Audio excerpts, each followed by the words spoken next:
Selamat datang di dunia dalam berita. Malam itu, di Hostage Square, Tel Aviv, kabar itu datang. Sebuah kesepakatan telah tercapai. Kabar yang telah dinanti-nanti oleh jutaan orang, di Israel maupun di Gaza. Ini bukan sekadar gencatan senjata sementara, melainkan sebuah deklarasi berakhirnya perang 2 tahun yang menghancurkan. Di saat yang sama, ribuan orang berkumpul merayakan apa yang mereka sebut sebagai pencapaian terpenting Donald Trump. Senyum akhirnya terlihat di wajah-wajah yang selama 2 tahun dipenuhi debu dan trauma. Dalam waktu singkat, dua masyarakat yang selama ini terdefinisi oleh perpecahan dan kematian, merayakan hal yang sama, akhir dari mimpi buruk. Kesepakatan di bawah tekanan. Perjanjian ini adalah hasil dari negosiasi rahasia dan tekanan politik tingkat tinggi. Di Sharm el-Sheikh, Presiden Trump, melalui utusannya Steve Witkoff dan Jared Kushner, berhasil mengunci Israel. Sementara itu, Qatar, Mesir, dan Turki berhasil mengalahkan Hamas di meja perundingan. Momen dramatis bahkan terjadi di Gedung Putih. Di tengah rapat mengenai perpecahan domestik, Menteri Luar Negeri Marco Rubio menyerahkan sebuah catatan kepada atasannya, Trump. Bisikan itu bukan hanya soal politik luar negeri. Catatan itu berbunyi, sangat dekat. Kami perlu Anda menyetujui postingan kebenaran di media sosial agar Anda dapat mengumumkan kesepakatan terlebih dahulu. Dan dari sanalah dunia menerima pesannya. Sandera akan kembali. Israel telah meratifikasi kesepakatan tahap 1. Gencatan senjata penuh akan berlaku dalam 24 jam ke depan. Bantuan kemanusiaan juga akan mengalir deras. Setidaknya 400 truk setiap hari akan memasuki Gaza. Pada hari Jumat, kita akan menyaksikan penarikan sebagian pasukan Israel, meskipun mereka akan tetap mempertahankan kontrol atas lebih dari 50% wilayah.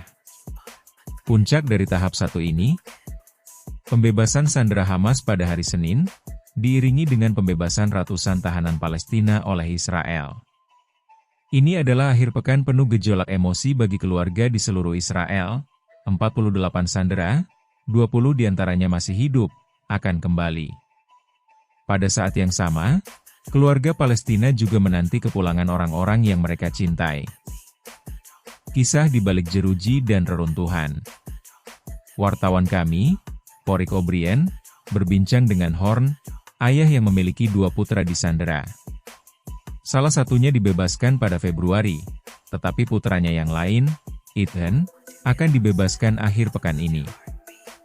Bayangkan, 2 tahun menahan napas. Apa yang membuat seorang ayah terus bertahan? Kepercayaan bahwa putranya akan kembali. Namun, di tengah perayaan, kekerasan belum sepenuhnya berakhir. Beberapa jam setelah kesepakatan, sebuah tank Israel terlihat melepaskan tembakan di dekat kerumunan. Bagi sebagian warga Gaza yang kini pulang, mereka tidak memiliki rumah untuk dituju, hanya puing-puing sisa kehidupan yang hancur. Seorang warga Gaza dengan mata berkaca-kaca berkata, "Saya sangat bahagia karena ini berarti anak-anak dapat hidup.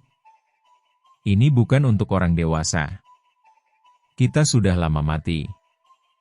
Ini adalah realitas suram, lebih dari 67.000 orang tewas di Gaza dalam 2 tahun terakhir.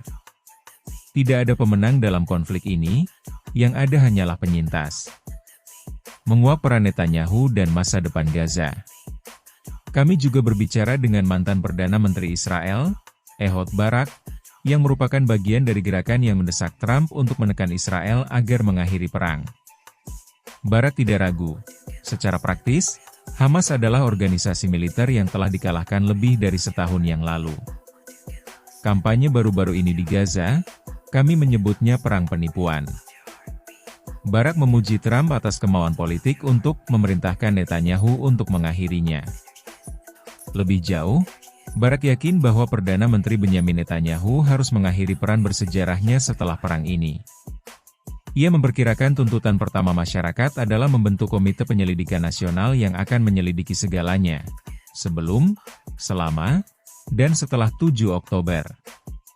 Barak juga memperingatkan tentang satu-satunya solusi berkelanjutan, solusi 2 negara. Jika hanya satu entitas politik yang memerintah seluruh wilayah ini, bernama Israel, itu akan menjadi tak terelakkan, non-Yahudi dan non-demokratis. Dia menegaskan bahwa solusi dua negara bukan untuk membantu Palestina, melainkan tentang identitas dan keamanan Israel sendiri. Panggung baru Trump dan janji pembangunan. Presiden Trump, yang menikmati pujian yang melimpah, berencana melakukan perjalanan ke Mesir untuk penandatanganan resmi dan ke Israel. Ia bahkan mengatakan media utama melaporkan hal ini secara adil dan berita itu bukan berita palsu. Beberapa pihak bahkan mengemukakan kemungkinan dia layak mendapatkan hadiah Nobel perdamaian. Tetapi motivasi Trump sangat jelas, ia ingin membebaskan sandera. Ketika ditanya tentang fase kedua, yaitu apa yang terjadi setelah gencatan senjata, Trump berkata, "Saya tidak ingin membicarakan itu." Ia hanya menyatakan negara-negara kaya akan membantu membangun kembali Gaza, tetapi ketika ditanya pandangannya tentang solusi dua negara, ia menjawab, "Saya tidak punya pandangan." Analis politik menunjukkan bahwa jika Trump ingin mengamankan reputasinya, ia harus memberikan tekanan yang sama kuatnya pada tahap kedua proses perdamaian ini. Tantangan yang mengerikan, membangun dari nol. Tingkat kerusakan di Gaza sulit dipahami.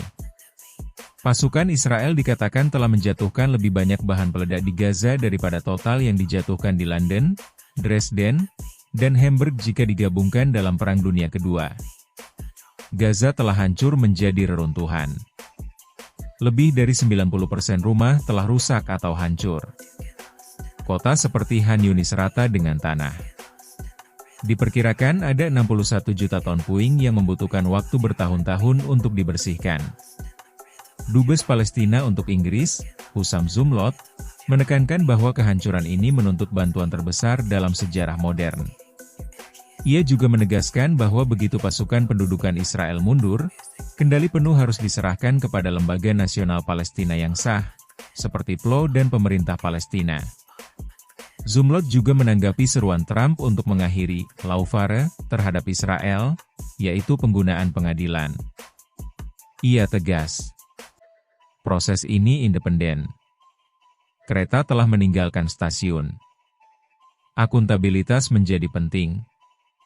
Inilah saatnya kita memastikan hal ini tidak akan pernah terjadi lagi. Dan satu-satunya cara untuk melakukannya adalah dengan meminta pertanggungjawaban para penjahat perang. Ia juga mengumumkan bahwa pemilu Palestina akan diadakan dalam waktu 1 tahun sejak gencatan senjata.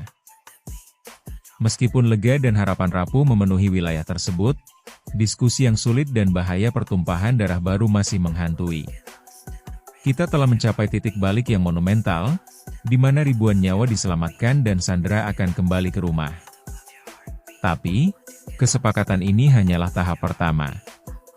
Lalu, inilah pertanyaan yang paling mendasar. Siapa yang akan berkuasa di Gaza? Bagaimana pembangunan kembali yang belum pernah terjadi sebelumnya akan didanai? Dan yang paling penting, apakah dunia akan menerima permintaan Israel untuk menghindari akuntabilitas hukum demi proses perdamaian? Presiden Trump menginginkan perdamaian abadi, tetapi perdamaian abadi tidak bisa dibangun di atas fondasi yang rapuh dan di atas jutaan ton puing. Gencatan senjata ini mungkin telah mengakhiri perang, tetapi tidak mengakhiri konflik. Selama masalah inti pendudukan dan ketiadaan negara Palestina belum terselesaikan, setiap akhir hanyalah sebuah jeda. Ketika kita menutup babak ini, kita harus bertanya, apakah ini benar-benar akhir dari mimpi buruk, ataukah ini hanyalah ketenangan sesaat sebelum badai politik yang lebih besar melanda Timur Tengah? Apa pendapat Anda? Tuliskan di kolom komentar di bawah.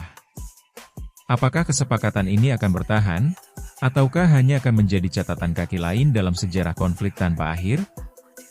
Jangan lupa subscribe untuk mengikuti perkembangan fase kedua yang akan menentukan nasib Gaza.